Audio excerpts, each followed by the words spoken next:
number of coronavirus deaths in the United States is expected to surge past 80,000 today, and the death toll projections from the University of Washington, often cited by the White House, were revised upward over the weekend to 137,000 deaths expected by August 4th. This was the second upward revision in a week due to an increase in cases and deaths as businesses in many states begin to reopen. Jacqueline Quinn's live this morning, and a lot of talk about the possibility, Jacqueline, of a second wave.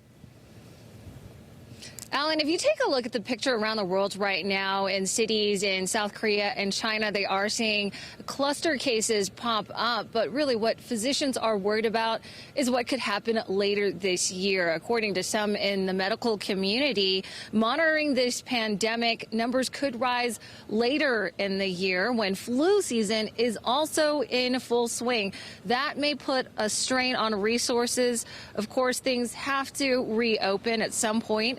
And we talked with Dr. John Hammer, who is an infectious disease specialist at the Rose Medical Center here, and he says there has been a gradual slowing of COVID-19 patients.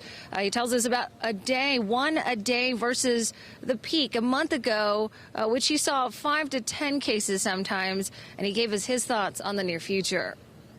I am hopeful. I think that we are doing it slowly. We are in a place, at least in this state, where other states aren't, with respect to at least having flattened the curve at the time that we're starting to open the society up.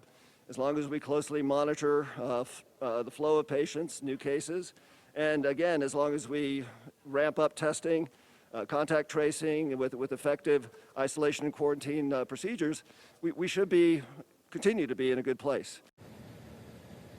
Now, he says they will not only be monitoring to see if there is a possible second wave, but those in the medical community will also be paying close attention to whether this virus mutates, though he says right now he does not see any evidence or any studies that prove or confirm that this is happening, but that is something that they will also be watching out for. For now, reporting in Denver, I'm Jacqueline Quinn covering Colorado First. All right. Thanks for having a look at that, Jacqueline.